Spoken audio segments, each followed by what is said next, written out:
निष्कारण वैरिणो जगती, हे तिघ जण जे आहेत ना ते निष्कारण वैर करणारे लोक आहेत. भगवंताने विचार केला की यांना जर आपण असं सोडलं तर सगळीकडे वर्णसंकर होईल आणि आपण समाजाची जी घडवलेली बसवलेली घडी आहे ती घडी पुन्हा विस्कटेल. संकरो नरका यैव कुलघ्नानां कुलस्त्यच पतंती पितरो येशान लुप्त पिंडोदक क्रिया. भगवंताने स्पष्ट सांगितलंय, वर्णसंकर हा उपयोगाचा नाही.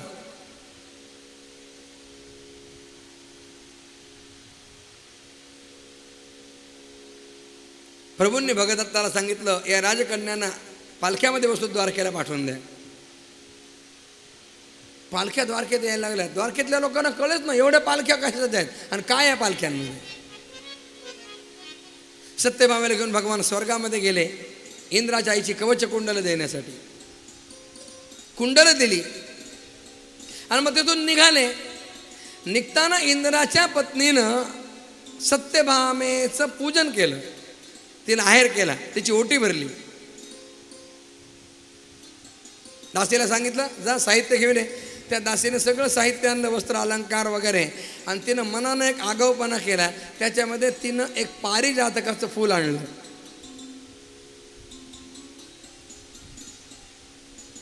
इंद्राणीला राग आला. तिने म्हटलं दासीला कोणी सांगितलं होतं आणायला, पण आता सत्यभामेसमोर काही म्हणता येईना.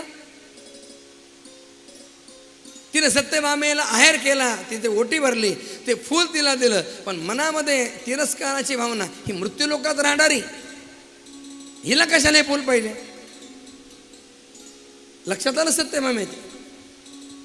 कुणाच्या मनात काय आहे हे माता माऊल्यांच्या लवकर लक्षात येतं. त्यांना सिक्स्थ सेन्स असतो बरं का, बोलून दाखवत नाही. सत्यभामा बोलली नाही. तिनं म्हटलं देवा निघायची वेळ आली आणि तुम्ही इथं आल्यानंतर मला इथलं काही दाखवलंच नाही.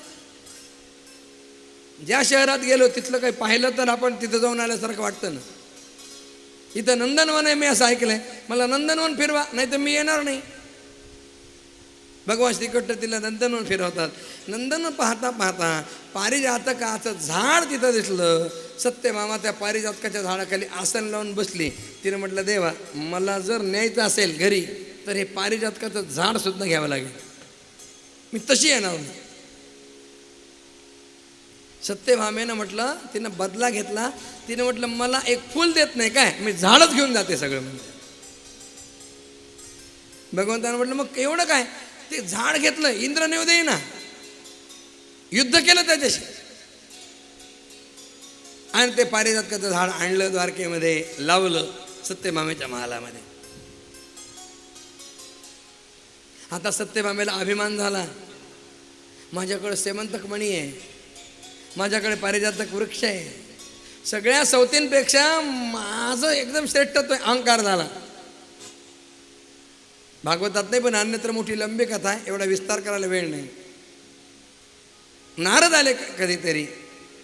भगवंताने नारदांना सूचना केली. नारद सत्यभामेच्या महालात गेले. सत्यभामे नारदांचं पूजन केलं आणि सहजतेनं म्हटलं बघा ना मोठ्या हौशेनं स्वर्गातून झाड आणलंय, हे लावलं, पण ना हे झाड तिकडं झुकलंय शेजारच्या महालात.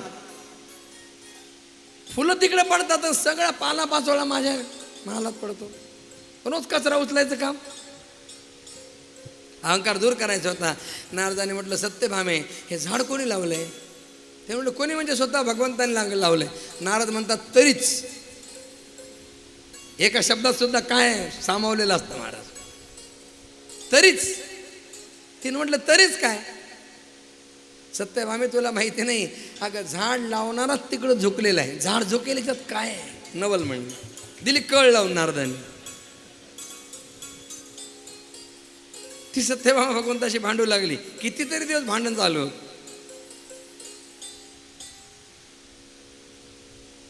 पुन्हा एके दिवशी नारद आल्यावर सत्यभामेने म्हटलं नारदजी तुम्हाला सगळे उपाय माहिती आहेत.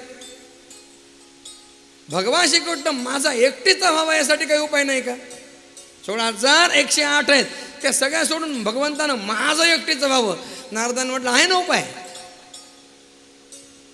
आपल्याला ती गोष्ट जर पाहिजे असेल तर त्या गोष्टीचं आपण दान करावं, म्हणजे आपल्याला ती गोष्ट मिळते. आणि सत्यभामेनं ठरवलं भगवान श्रीकृष्णांचं दान करायचं, आणि तिने परत अधिक मासाचा संकल्प सोडला आणि नारदांना भगवान श्रीकृष्णांना दान देऊन टाकलं. दान दिल्यानंतर नारद घेऊन निघाले भगवान श्रीकृष्णांना. बाकीच्या सगळ्यांनी सत्याग्रह केला ना, त्या बाकीच्या सगळ्या स्त्रियांनी आम्हाला न विचारता कसं घेऊन चालले. त्याने म्हटलं सत्यभामेनं दान दे, तुम्हाला काय बोलायचं तिला बोला. सगळ्यांनी स्टे आणला, आम्ही नाही जाऊ देणार भगवंताला. सत्यभामेची पंचायत झाली, आता दान तर दिलंय आणि ह्या तर कोण नेऊ देत नाहीत. तिने विचारलं नारदजी आता काय करू, या कोणी नेऊ देत नाहीत, मग आता यातून काही उपाय नाही का, भगवान इथंच राहतील. नारदाने म्हटलं आहे ना उपाय, या भगवान श्रीकृष्णांना पारड्यामध्ये बसवायचं आणि याच्या भारंभार सोनं मला दे, म्हणजे मी सोनं घेऊन जातो, कृष्ण तुला ठेव. तिला अभिमानच होता, माझ्याकडं सोनं पर डे 114 किलो आहे की ते भगवंताचं वसन असं. आणि ती तुला सुरू झाली. सत्यभामा दान करी उजूर नाही अंगीकारी, सेवकाच्या शिरी धरुनी चाले पादुका.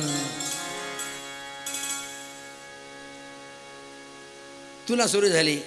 सत्यभामेनं आपल्याकडचं सगळं सोनं आणून ठेवायला सुरुवात केली. किती जरी सोनं टाकलं पुरे, किती जरी सोनं टाकलं तरी सुद्धा तुला काही होईच नाही. एक अनेक वस्तू टाकली त्याच्यामध्ये पारड्यामध्ये. कृष्णाचं पारड जड, काय करावं आता, इज्जत जायची वेळ आली.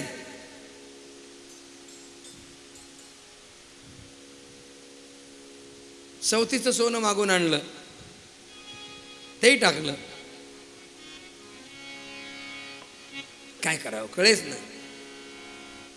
सत्यभामा शेवटी भगवंताला शरण आले. देवा तुमची काय लीला आहे मला कळत नाहीये, मी आपल्याला शरण आली आहे, माझं रक्षण करा, यातून मला सोडवा. भगवंताने म्हटलं सत्यभामे तुला यातून सुटायचं असेल रुक्मिणीकडे जा, ती मार्ग काढेल. सत्यभामा रुक्मिणीचा द्वेष करत होती. शेवटी येऊन पाय धरावे लागले, माझं रक्षण करा. रुक्मिणी म्हटलं ठीक आहे चल पाहूया. रुक्मिणी तिथे आली आणि तिने एक फक्त तुलसीपत्र अत्यंत श्रद्धेनं त्या पाळण्यामध्ये ठेवलं आणि ठेवल्याबरोबर भगवंताची तुला झाली.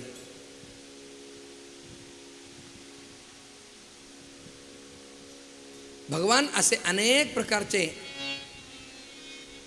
खेळीमेळीचे प्रसंग करत आपला संसार त्या ठिकाणी व्यक्त, आपला गृहस्थाश्रम चालवित आहेत. भगवान श्रीकृष्णांचा अतिदिव्य असा गृहस्थाश्रम आहे.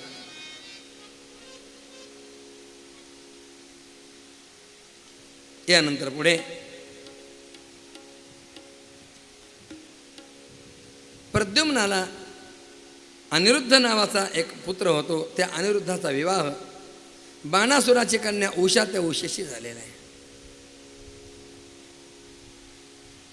राजा परीक्षितानं प्रश्न केला, महाराज हा विवाह कसा झाला, बाणासुर तर असुर आहे. शुकदेव सांगू लागले ही विवाहाची कथा आपल्याला ऐकायची, पण जरा भगवंताचं नाम घेऊया आणि उषा आणि अनिरुद्ध यांच्या विवाहाच्या प्रसंगाकडे आपण वळूया.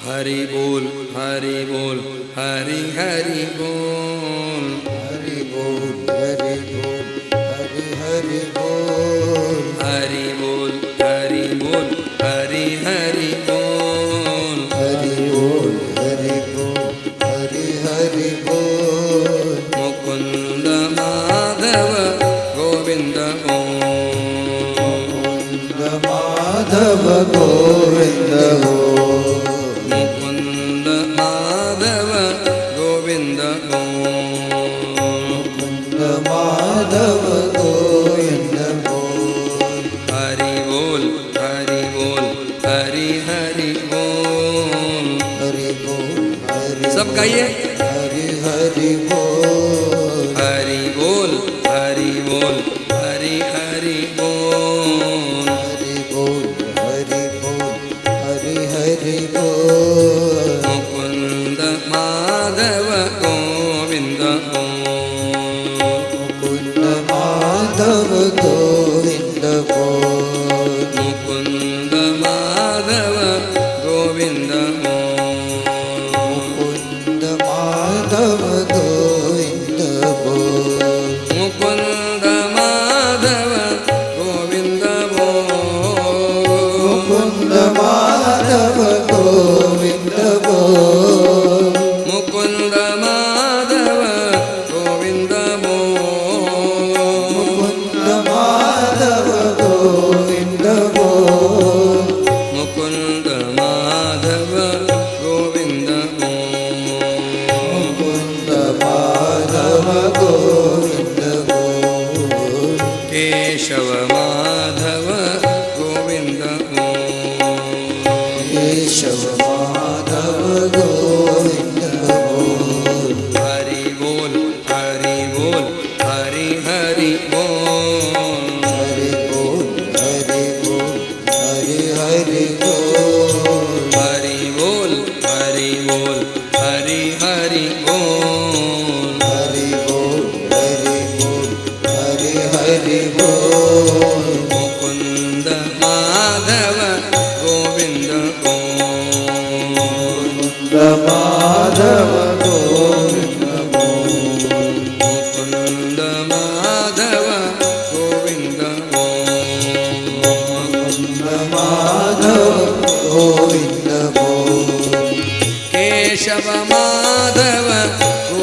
बाणस्य तनयामूषे बाणस्य तनयामूषाम् उपयेमे यदुत्तमः तत्र युद्धमभूत् घोरं हरिशंकयोर्महत्. महाराज मला प्रसंग सांगा. शुकदेव सांगू लागले, राजा तू बलीची कथा ऐकलीस. त्या बलिराजाचा हा ज्येष्ठ पुत्र बाणासुर आहे. भगवान शंकरांची भक्ती अपार भक्ती यानं केली आणि भगवान शंकरांच्या कृपेनं त्याला 1000 हाताचं त्याने वरदान मागितलं. भगवान शंकरांनी त्याला 1000 हात दिले. शिव प्रसन्न झाले. त्यानं म्हटलं, देवा मला 1000 हात द्या. 1000 हात दिले. 1000 हात दिल्यानंतर बाणासुरानं म्हटलं, देवा मला एवढे मोठे हात दिलेत तुम्ही, आता मला हातानं युद्ध करावं वाटतंय. खुमखुमी आली जरा, माझ्याशी युद्ध करता का? रागवाले भगवान शंकर. माझ्याकडून वरदान घेतलं आणि माझ्याशीच युद्ध करतो. त्याला एक ध्वज दिला. सांगितला, पांढरा ध्वज तुझ्या नगरीवर लाव आणि ज्या वेळेला तुझे योग्य असा योद्धा प्रतिस्पर्धी तुझ्या नगरीत येईल त्यावेळेला हा ध्वज खाली पडेल. बाणासुरानं तो ध्वज आपल्या नगराच्या वेशीवर लावलेला आहे. या बाणासुराला एक उषा नावाची कन्या आहे. एकदा रात्री उषा निजलेली असताना तिला स्वप्नामध्ये एका दिव्य पुरुषाचं दर्शन झालं. जागी झाल्यानंतर रडू लागली. तिची मैत्रीण होती चित्रलेखा, चित्र काढण्यामध्ये फार एक्सपर्ट होती. तिने म्हटलं, का ग रडतेस? सांगितलं, का एका दिव्य पुरुषानं मला दर्शन दिलंय आणि तो जर नाही मिळाला तर मी राहू शकणार नाही. चित्रलेखेने म्हटलं, सांग मला तो कुठे आहे, त्याचा पत्ता मी आणते. काही माहिती नाही, त्याचं नाव गाव काहीच माहिती नाही. चित्रलेखेनं विचार केला, हिला दर्शन देणार आहे तो कोणतरी देवच देईल, म्हणून तिने काय केलं, भगवान श्रीकृष्णांचं चित्र काढलं. हा आहे का तो? हा नाही, पण ह्याच्यासारखाच आहे.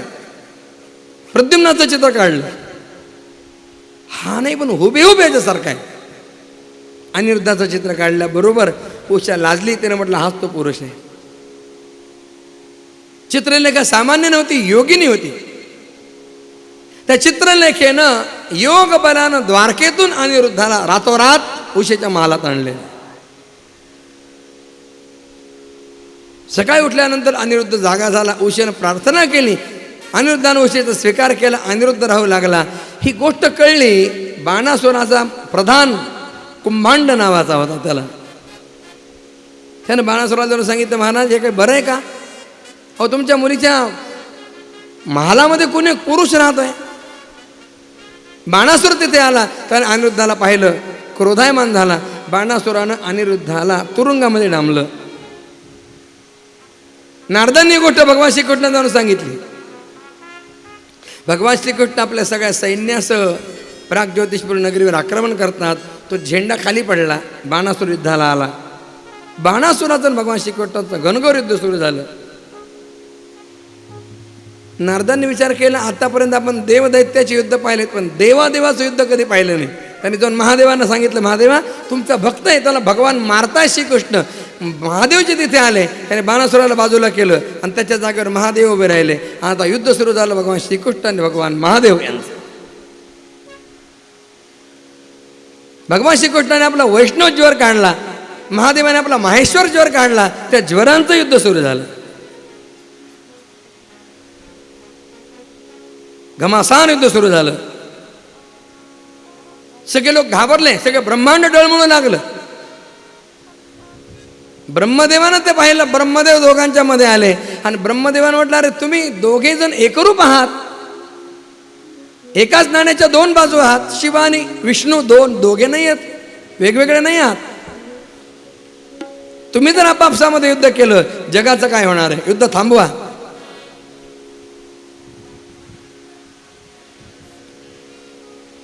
इकडे माहेश्वर ज्वर सुद्धा वैष्णव ज्वराच्या आक्रमणानं अत्यंत व्याकुळ झाला आणि तो भगवंताला शरण आला.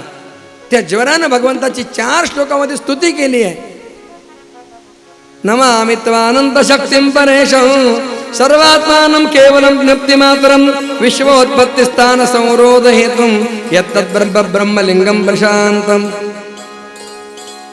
याला ज्वरस्तोत्र म्हणतात. श्रीमद भागवताच्या 10व्या स्कंदामधलं 63व्या अध्यायातलं 4 श्लोकात हे ज्वरस्तोत्र आहे. या जर ज्वरस्तोत्राचा पाठ केला तर आपल्या अंगामध्ये जीर्ण ज्वर असेल, ताप असेल तर तो ताप कमी होऊन जातो. ज्वरस्तोत्राच्या पठणाचं हे फल आहे. नावत तापो देहिनाम तेंगरी मूलम.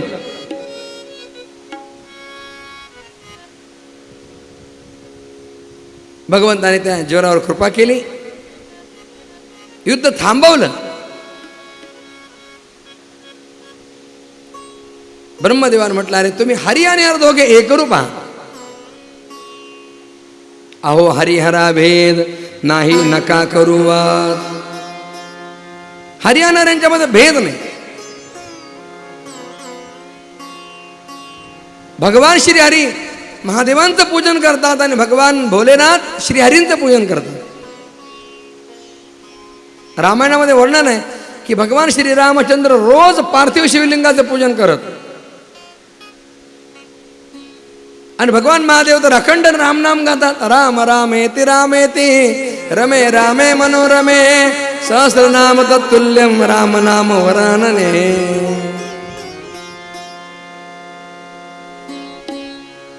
भगवंताने लंकेत जाण्यापूर्वी रामेश्वर ज्योतिर्लिंगाची स्थापना केली. रामेश्वर शब्दाचा अर्थ काय? विग्रह केला. सामासिक शब्द आहे.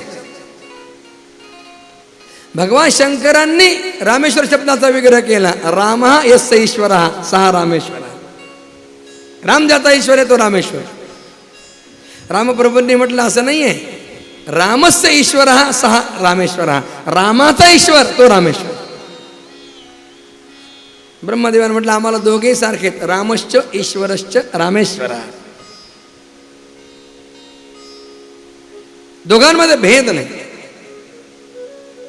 महिम्न सूक्तामध्ये पुष्पदंताने वर्णन केलंय बघा. हरिस्ते सासरम कमल भलिमादाय पदयो यदे कोने तस्मिन् निजमुदहरन् नेत्र कमलम गतो भक्त्युद्रेक परिणतमसौ चक्रवपुषा त्रयाणां रक्षायै त्रिपुरहर जागरति जगता. भगवान विष्णूंनी एकदा 1000 कमळाने भगवान शंकरांचं पूजन करायचं ठरवलं. 1000 कमळ मोजून घेतले, पूजेला बसले. एक एक नाम घेऊन एक एक कमळ वाहत आहेत. पण काय झालं कोणास ठाऊक, 999 कमळ भरले, एक कमळ कमी झालं. आपल्यासारखं असता तर काय म्हटलं असता, ओहा अक्षता. पूजेमध्ये उपचार नसला की अक्षतान समर्पयाम, वा अक्षता. भगवान विष्णूने विचार केला, पण संकल्प सहस्र कमळाचा केलाय. पण आता उठून कमळ आणता येत नाही, पूजे पूर्ण केल्याशिवाय उठता येत नाही. काय करावं? गतो भक्तिद्रेकः, भक्तीचा उद्रेक झाला अंतरंगामध्ये. भगवान विष्णूंनी काय केलं की आपल्याला सगळे म्हणतात ना की तुमचे नेत्र म्हणजे कमळ आहेत. एक नेत्र कमळ काढलं आणि भगवान शंकरांना समर्पण केलं. भगवान भोलेनाथ प्रसन्न झाले आणि त्यांनी दर्शन दिलं. नमः पार्वती पतये हर हर महादेव. आणि भगवान श्रीकृष्णांना त्यांनी सुदर्शन चक्र दिलं. अशीच कथा मधुसूदन सरस्वती ज्यांनी शिवमेनावर फार सुंदर टीका केली, त्यांनी असाही अर्थ भगवान शिवाकडे पण लावला. त्यांनी पण सहस्र कमळाने पूजा करायला ठरवलं. एक कमळ कमी पडलं, नेत्र कमळ व्हायलं. भगवान महाविष्णू प्रसन्न झाले, त्यांनी पाशुपतास्त्र दिलं. दोघांमध्ये भेद नाही. भगवंताने रामेश्वर ज्योतिर्लिंगाची स्थापना केल्यानंतर सांगितलं, सुग्रीवा शिवद्रोही मम दास कहावा, मम द्रोही शिवदास. जो शिवाचा द्रोह करतो आणि माझा भक्त स्वतःला समजतो की मग जो माझा द्रोह करून भगवान शंकरांचा भक्त समजतो, त्या दोघांनाही आमची प्राप्ती होत नाही. त्यांना कल्पभर नरकामध्ये वास करावा लागतो. म्हणून एक गोष्ट लक्षात ठेवा, आपले आराध्य कोण असतील, रामराय असतील, श्रीकृष्णचंद्र असतील, भगवान शंकर असतील, कुणी असू द्या, असा काही नियम नाही की सगळ्यांचं एकच आराध्य दैवत असलं पाहिजे. ज्याच्या त्याच्या आवडीनं जो जो त्याची भक्ती करेल. आकाशात पतितम तोयम यथा गच्छति सागरम सर्वदेव नमस्कारः केशवम प्रति गच्छति. पण आपण आपल्या देवतेची भक्ती करत असताना इतर देवतांना मात्र तुच्छ लेखता कामा नये. बरेच लोक म्हणतात आमचाच देव श्रेष्ठ. आपल्या देवाची उपासना करा, पण अन्य देवतांना तुच्छ लेखू नका, अन्य देवतांना तुच्छ समजू नका.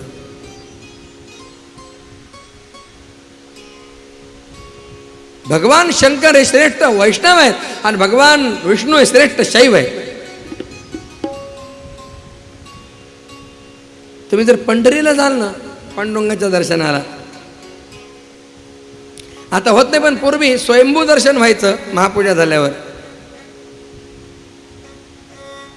तुम्ही जर भगवान पंढरनाथाचा स्वयंभू वगैरे पाहाल तर आपल्याला अनेक चिन्ह दिसतील. आणि त्याच्यात एक चिन्ह आहे, भगवान पंढरीनाथाने आपल्या मस्तकावर शिवलिंग धारण केले. महायोग पीठे तटे भीमरथ्या वरम पुंडरीकाय दातुं मुनींद्रैः समागत तिष्ठन्तमानन्द कंदं परब्रह्मलिंगं भजे पांडुरंगं.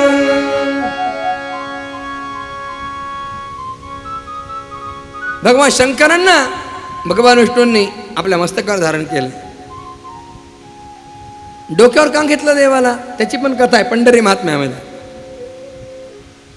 भगवान शंकर एकदा वारीला आले, आषाढी वारीला. प्रचंड गर्दी होती, पाय ठेवायला जागा नाही. पांडुरंगाच्या देवळात आले. भगवंताने म्हटलं माझे आराध्य प्रभू आले आणि यांना बसायला आसन खुर्ची काहीच नाही आपल्याकडे, कुठं बसवावं देवाला. भगवान पंढरीनाथाने महादेवांना आपल्या मस्तकावर धारण केलंय.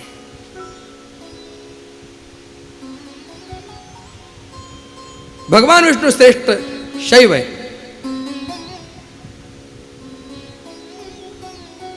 दोन मित्र बागेत फिरायला निघाले. जीवस्य कंठस्य मित्र आहेत, फार दिवसांनी भेटले. मग दोघे एकमेकाशी गप्पा करतायत, एकाच कपातून चहा पितात. आणि त्यांचं एवढं प्रेम असताना इकडं त्यांनी आणलेले कुत्रे मात्र आपापसात भांडत असतात. प्रत्येकाचा दोघांबरोबर कुत्रा असतो. आजकाल लोक मॉर्निंग वॉकला निघतात ना, कुत्र्याला घेऊन निघतात. गायीची सेवा करायला लाज वाटते, कुत्र्याला घेऊन फिरायला आनंद वाटतो माणसाला. आता सुशिक्षित म्हणावं का काय कोणास ठाऊक.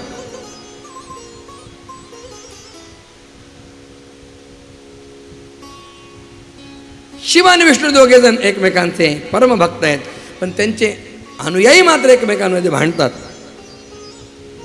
आपल्या महाराष्ट्रात नाही पण कर्नाटकात, दक्षिणेमध्ये शैव आणि वैष्णव फार कट्टर भेद चालतो महाराज.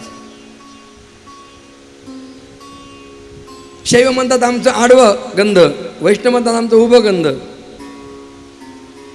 आता राहिलं नाही एवढं, पण जुन्या काळामध्ये मातीची घरं असायची, भिंती सारवाव्या लागायच्या. मग शैवांकडे भिंती सारवायच्या कशा, आडव्या, उभ्या नाही. आणि वैष्णवांच्याकडे उभ्या सारवायच्या, आडव्या नाही. आता काय सांगू तुम्हाला, काही कट्टर शैव असे पाहिलेत जे उभे दात घासत नाही, आडव्या दात घासतात. आणि काही कट्टर वैष्णव असे पाहिलेत ते आडव्या दात घासतात, उभे दात घासतात.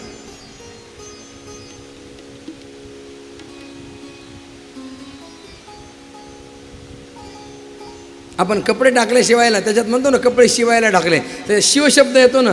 कट्टर वैष्णव चुकून सुद्धा शिवशब्द येऊ देत नाहीत तोंडामध्ये. ते म्हणतात कपड्याला दोरा घालायला टाकले. महाराज याला काही अर्थ नाही.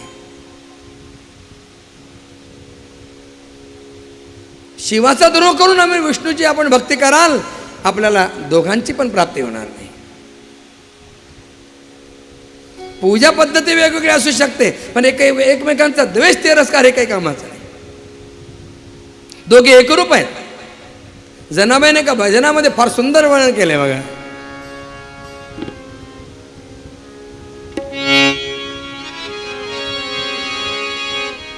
भजन करी महादेव महादेव भजन करी महादेव महादेव भजन करी महादेव महादेव भजन करी महादेव राम पूजे सदाशिव सदाशिव राम पूजे सदाशिव श्रीराम जय राम भजन करी महादेव महादेव भजन करी महादेव राम पूजे सदाशिव सदाशिव राम पूजे सदाशिव श्री राम जय राम जय जय राम भजन करी महादेव महादेव भजन करी महादेव महादेव भजन करी महादेव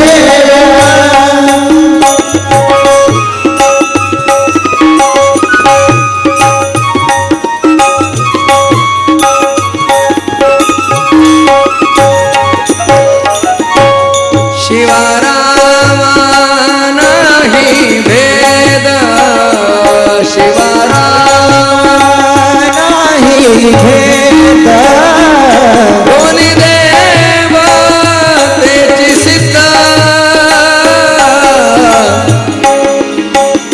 जनी म्हणे आत्मा एक घटी तो व्यापक भजन करी महादेव महादेव भजन करी महादेव महादेव भजन करी महादेव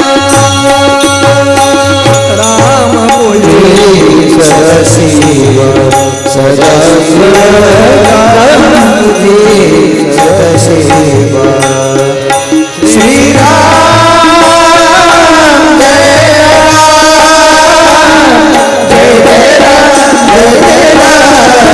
भजन करी महादेव महादेव भजन करी महादेव महादेव भजन करी महादेव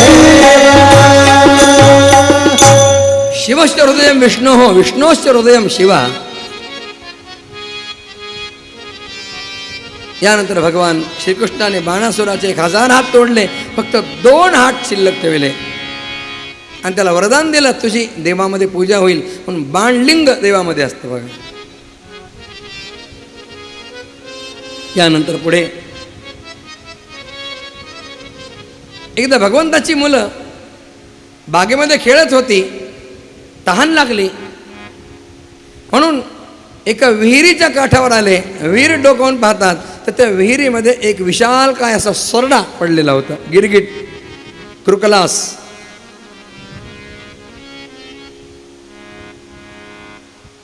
त्या मुलाने त्या सरड्याला पुष्कळ हटवण्याचा प्रयत्न केला पण तो काही हाले ना. मुलं भगवंताकडे आली, भगवान श्रीकृष्ण तिथे आले, त्यांनी त्या सरड्याला हात लावला आणि भगवंताच्या स्पर्शानं त्या सरड्यानं आपलं रूप टाकून दिलं आणि तिथे एक राजा उत्पन्न झाला, नृग नावाचा राजा. प्रणाम केला, प्रभो नृगो नाम नरेंद्रोहम इक्ष्वाकुतनय प्रभो दानिशवाख्यायमानेषु यदिते कर्णमस्पृशम. देवा मी इक्ष्वाकूचा मुलगा आहे, नृग. आपण सगळ्या प्राण्यांच्या अंतःकरणाचे साक्षी आहात देवा, आपल्याला अज्ञात असं काहीच नाही. या पृथ्वीवर जेवढे धुळीचे कण आहेत, आकाशात जितके तारे आहेत आणि पावसाळ्यात पाण्याच्या जेवढ्या धारा पडतात तितक्या गायी मी दान केल्यात. या नृग राजाचा रोजचा नियम आहे, एक ब्राह्मणाला दररोज 10,000 गायी दान द्यायचे.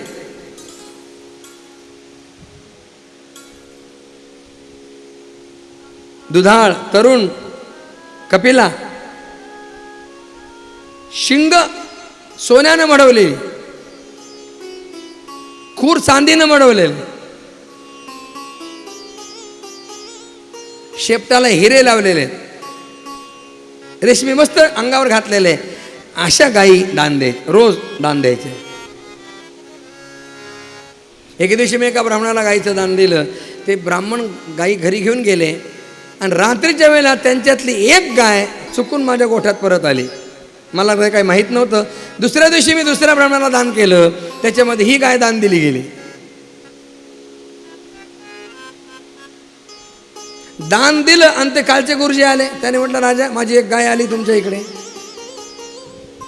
आता पुरावा काय वगैरे हे थोडंच विचारणार होता.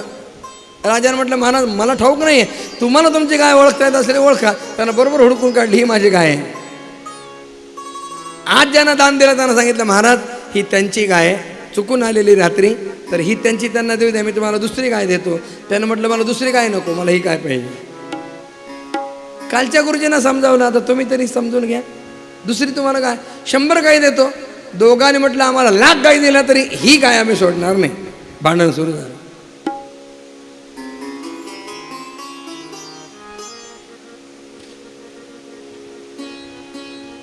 राजानं त्यांना प्रार्थना केली, मी आपला सेवक आहे, नकळतपणानं माझ्या हातून अपराध घडलाय, माझ्यावर कृपा करा, नाही तर मला नरकामध्ये जाऊन पडण्याच्या संकटातून वाचवा.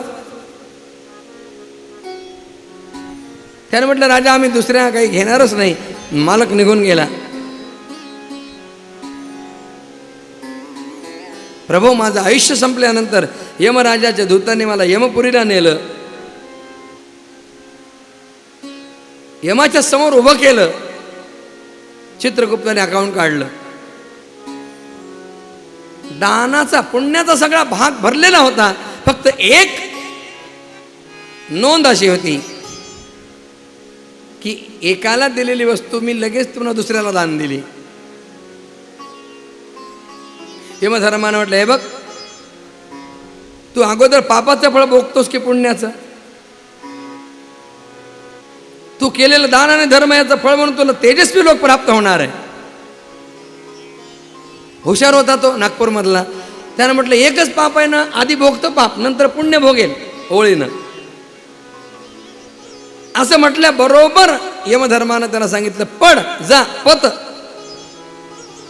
असं म्हणताच तो खाली सरडा होऊन पडला या विहिरीमध्ये.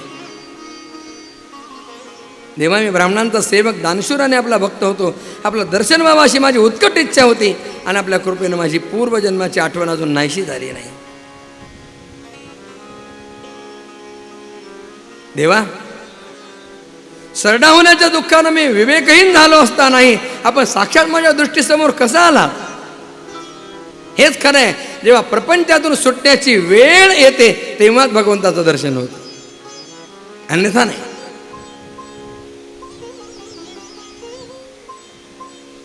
प्रारब्ध अनुकूल झाल्याशिवाय परमात्मा दर्शन होत नाही. कुणी किती प्रयत्न करा,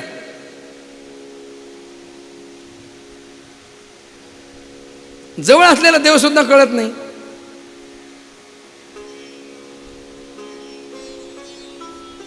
काय झालं, गोस्वामी तुलसीदासजी महाराज रोज काशीला 80 घाटावर रामकथा करत असत दररोज. त्यांची रामकथा ऐकून एक ब्रह्मपिशाच्य मुक्त झाला. त्या पिशाच्यानं जाताना तुलसीदासांना प्रणाम केला. त्यानं म्हटलं, महाराज तुमच्या कथेने मी मुक्त झालोय, मी प्रसन्न आहे तुमच्यावर, तुम्हाला काय पाहिजे ते मागा, मी द्यायला तयार आहे. तुलसीदासांनी म्हटलं, मला काहीच नको, न लगे मुक्ती धन संपदा, काहीच नको मला. त्यानं म्हटलं, काहीतरी मला द्यायची इच्छा आहे. तुलसीदासांनी म्हटलं, ठीक आहे, मग द्यायचीच इच्छा आहे ना, मग रामदर्शन मला घडव. ते पिशाचे मागे सरकलं 4 हात. त्यानं म्हटलं, हे आमच्या बसचं नाही म्हणले, पण आता तुम्ही माझ्यावर एवढा उपकार केलाय, मी रामदर्शन नाही घडवू शकत, पण तुम्हाला रामदर्शनाचा मार्ग सांगतो. रामदर्शन कसं होईल? संतांची संगती मनोमार्गे गती आकळावा श्रीपती येणे पंथे. त्या पिशाच्यानं म्हटलं तुमची कथा सुरू असते ना तर रोज तुमच्या कथेमध्ये सर्वात शेवटी एक वृद्ध मनुष्य येऊन बसत असतो ऐकायला. तो वृद्ध मनुष्य दुसरा तिसरा कोण नाही, ते साक्षात हनुमानजी महाराज आहे. तुम्ही त्यांचे पाय धरा, तुम्हाला रामदर्शन होईल. दुसऱ्या दिवशी कथा झाली, सगळे श्रोते आपापल्या घरी जाऊ लागले. सगळ्यात शेवटी हा म्हातारा जात होता. तुलसीदासाने धावत जाऊन त्याचे पाय पकडले. जाऊ द्या म्हणा, का पकडलं? त्यानं सांगितलं मैंने आपको पहचान लिया आहे. तो पळू लागला, हनुमानजी पळू लागले तुलसीदासची मागे. शेवटी कसं तरी पकडलं. हनुमानजी मूळ रूपात आले. काय हवंय तुम्हाला? सांगितलं प्रभू मला रामदर्शन घडवा. हनुमानजीने म्हटलं ठीक आहे, उद्या बागेमध्ये या, तुम्हाला रामदर्शन होईल. इतका आनंद झाला, आज मेरे प्रभु का दर्शन होने वाला है.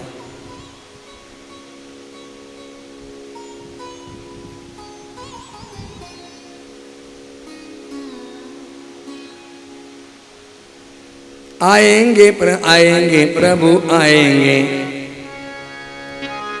आएंगे आएंगे प्रभु आएंगे, मेरे झोपड़ी के भाग आग खुल जाएंगे. प्रभु राम आएंगे आएंगे राम आएंगे. इतका आनंद झाला, आज प्रभू आने वाले. बागेत जाऊन बसले, आधीच वेळेचं. हनुमानजीने सांगितलं होतं बरोबर 12 वाजता तुम्हाला दर्शन होईल. आणि बरोबर 12 वाजता त्यांना इतकी रामधून लागली महाराज. आणि त्यामध्ये ते निमग्न असताना 2 घोड्यावर बसून 2 दिव्य राजकुमार त्यांच्या समोरून गेले. अप्रतिम, एक श्यामल वर्णाचा, एक गौर वर्णाचा राजवेश परिधान केलेले. गोस्वामीजीने पाहिले. हनुमानजी आले, त्याने म्हटलं झालं का दर्शन? गोस्वामीजीने म्हटलं कुठं? राम. अरे घोड्यावर बसून गेले होते ते रामजी तर होते. अरे अरे मैंने उनको पहचाना नहीं.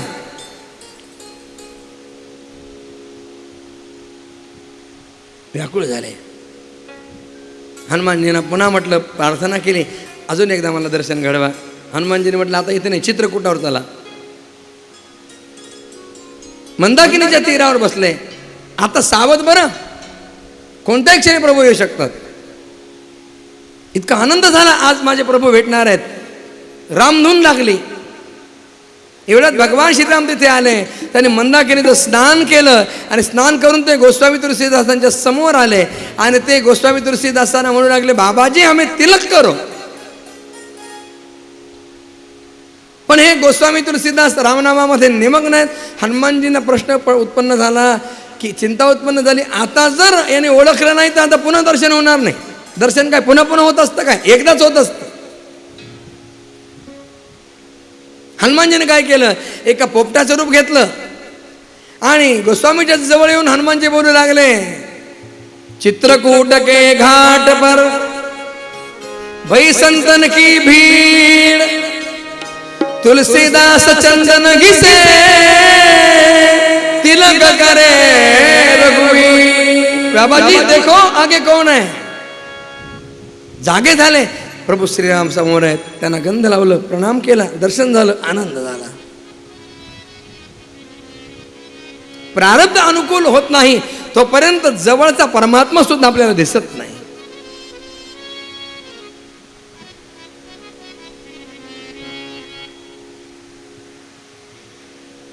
भगवंताने त्या नृगराजाला आशीर्वाद दिला.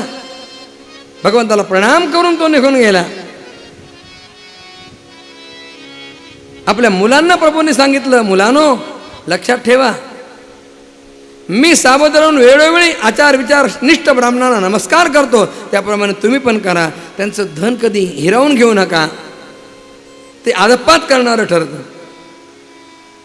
जसं ब्राह्मणाच्या गायीनं या राजा नृगाला सरडा केलं, जणू काही भगवंताने आपल्या मुलांना पुढच्या धोक्याची सूचना दिली. यानंतर पुढे बलरामांचा कथाभाग येतो. ते व्रजामध्ये गेले.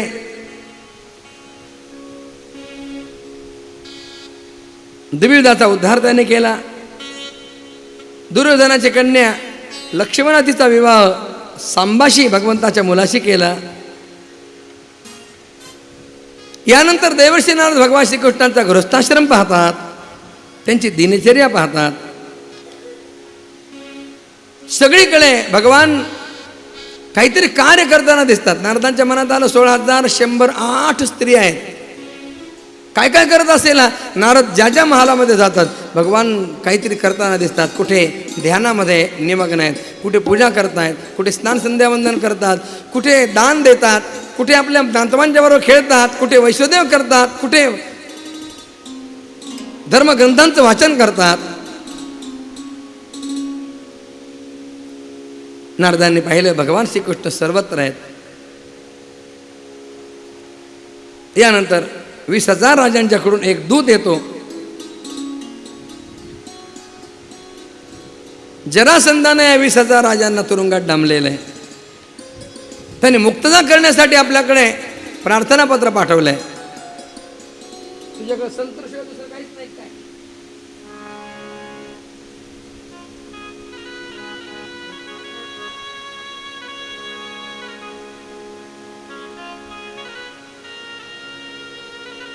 एवढ्यामध्ये नारदजी पण आले.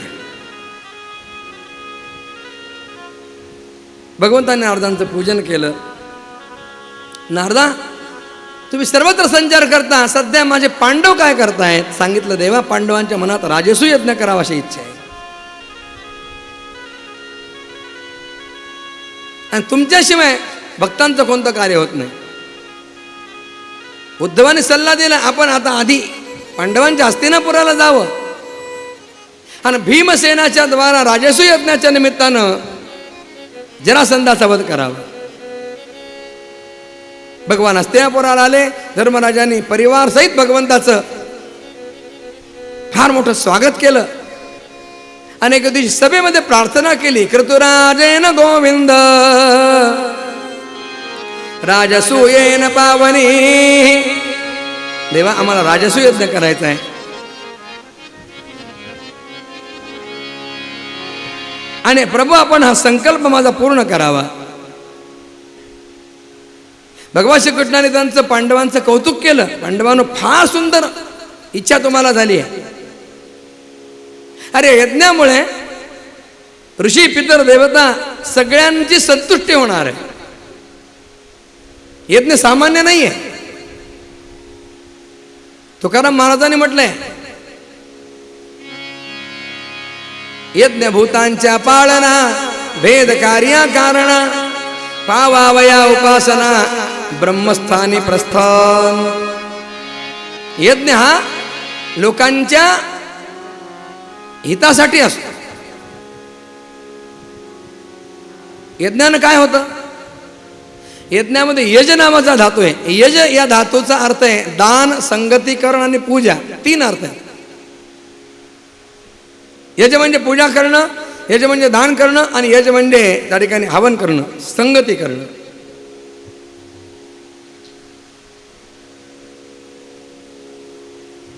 यज्ञामध्ये आहुती द्यायची असते, आणि ती आहुती देत असताना गुरुजी लोक काय म्हणतात? इंद्राय स्वाहा इंद्राय इदन न मम, विष्णवे स्वाहा विष्णवे इदन न मम. इदन न मम, इदन न मम ही यज्ञ संस्था शिकवते. आणि माणसाला दुःख कशामुळे होतं? इदम मम, हे माझं आहे, हे माझं आहे, हे माझं आहे, ह्याच्यामुळे दुःख होतं.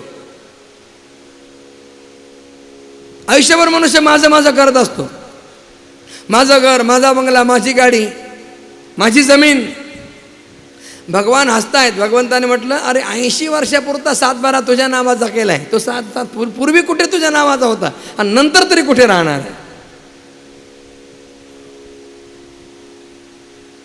अहंत्व आणि ममत्व या 2 गोष्टी मनुष्याच्या दुःखाला कारण आहेत. भगवान सांगतात, अर्जुना, मी माझे ऐसी आठवण विसरले जयाचे अंतःकरण, पार्था तो संन्यासी जाण निरंतर. मी आणि माझं याच्यापासून जो सुटतो ना, तो गृहस्थाश्रमी जरी असला तरी तो संन्यासी जाणार.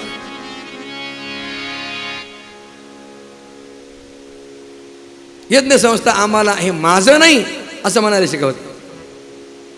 रुद्राभिषेक करताना त्या ठिकाणी आपण म्हणतो वाजष्टमे प्रसवष्टमे प्रयतिष्टमे पुष्कळ नावं घेतलेले आहेत आणि शेवटी म्हटलंय सर्वम यज्ञेन कल्पंताम. हे सगळं यज्ञासाठी निर्माण झाले, माझ्यासाठी नाही आहे. इदम मे स्यात् इदम मे स्यात् इतिच्छा कामशब्दिता. कामशब्दाचा अर्थ शास्त्रकाराने सांगितला इदम मे स्यात्, हे माझं आहे, हे मला मिळावं, ही इच्छा म्हणजे काम आहे.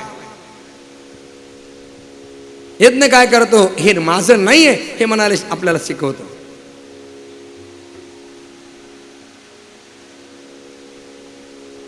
भगवंतानी यज्ञामध्ये कार्य विभागणी केली. सांगितलं चौघांना, अर्जुन भीम नकुल सहदेव 4 दिशांना जाऊन राजांना जिंकून आणा, त्यांच्याकडून धन आणा. सहदेव दक्षिणेला गेला, त्यानंतर नकुल पश्चिमेकडे गेला, अर्जुनाला उत्तरेकडे पाठवलं आणि भीमसेनाला पूर्व दिशेला पाठवलं. मुद्दाम पाठवलं होतं, पूर्व दिशेला जरासंध होता. भीमानं जरासंधाला न जिंकता आला. भगवान जरासंधाकडे भीमाला अर्जुनाला घेऊन गेले. जरासंधाचं आणि भीमाचं घनघोर युद्ध झालं. भीमानं जरासंधाचा वध केला.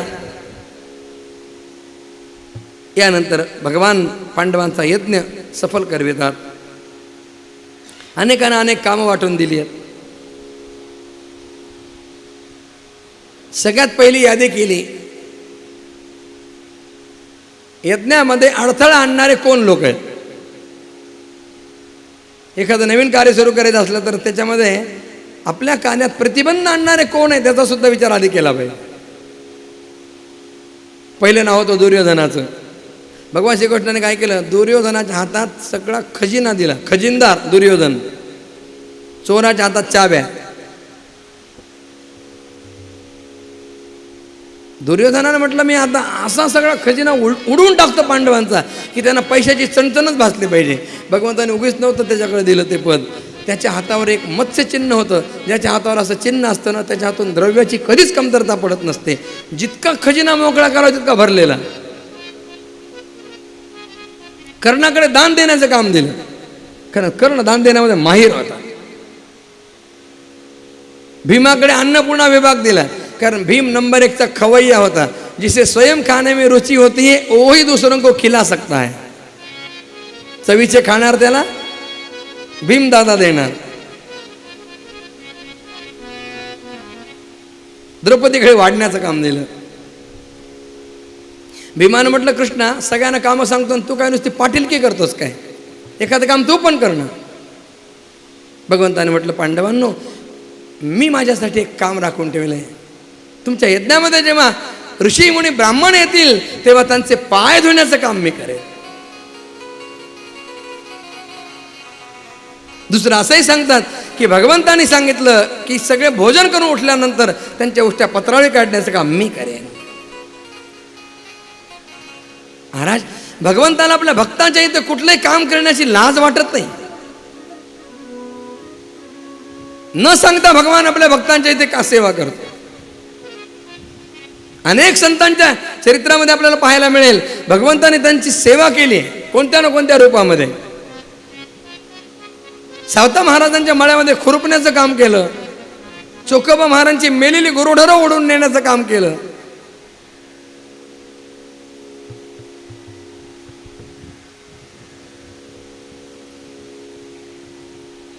घोरा कुंभारांच्या घरी गाडगी मडकी थापण्याचं काम केलं. कबीराच्या मागावर बसून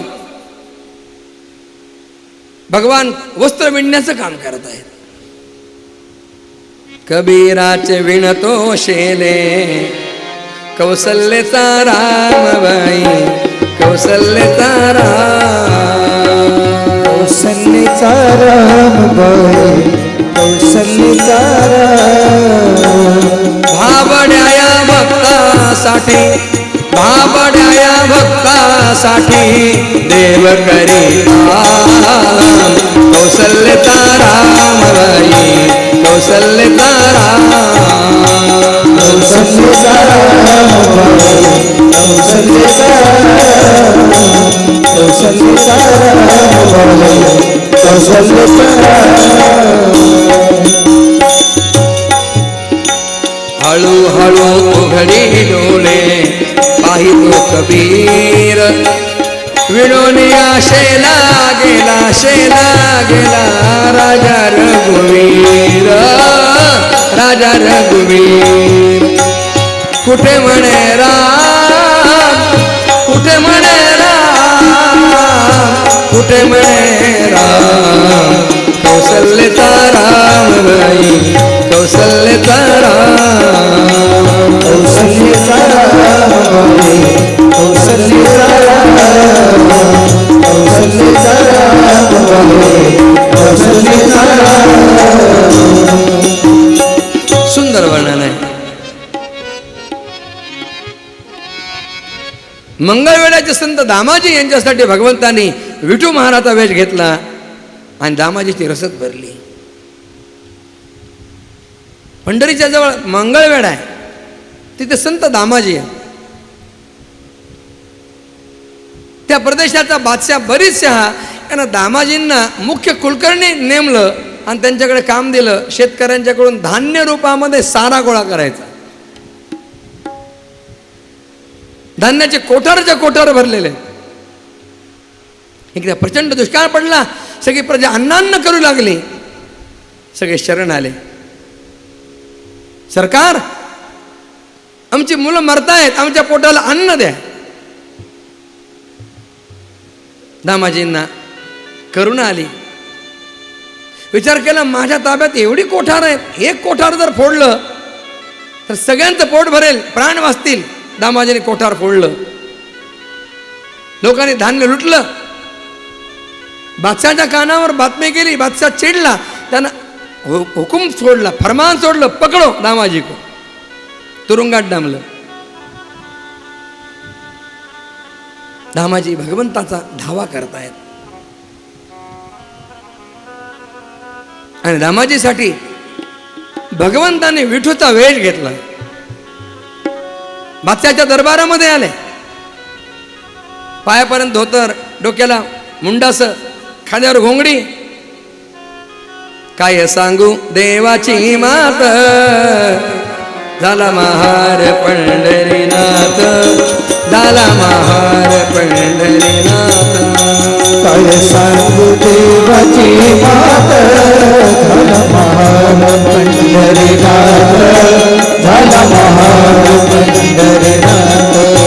नेसला मलिन चिलधोटी,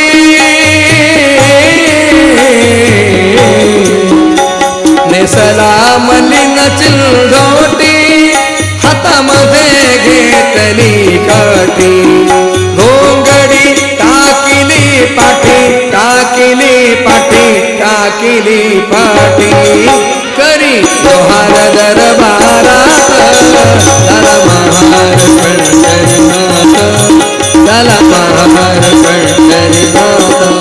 काय सांगू देवाची मात, झाला महार पंढरीनाथ, झाला महार पंढरीनाथ. बादशाह ने विचारा कौन? उसने कहा, सरकार आपने जिनको कैद किया है उस दामाजी का मैं शागिर्द हूं. क्या नाम? विठू. विठू किस लिए आए हो? सरकार जुर्माना देने के लिए. हमारे स्वामी दामाजी, उन्होंने आपका अनाज का कुठार लुटवाया, उसका जुर्माना देने आया हूं. अच्छा, कहाँ है जुर्माना? कितना धन लाए हो? कितनी गाड़ियां भरकर लाए हो? भगवंताने आपल्या कमरेला एक छोटासा बटवा लावलेला होता, पिशवी, ती दाखवली. सरकार इसमें ले आया हूं. हंसू लागला बादशाह, अरे इसमें कितना धन बैठेगा, आपको जितना चाहिए उतना. भगवंताने ती पिशवी उलटी केली, तो बटवा उलटा केला. खळखळा ओतिल्या मोहरा,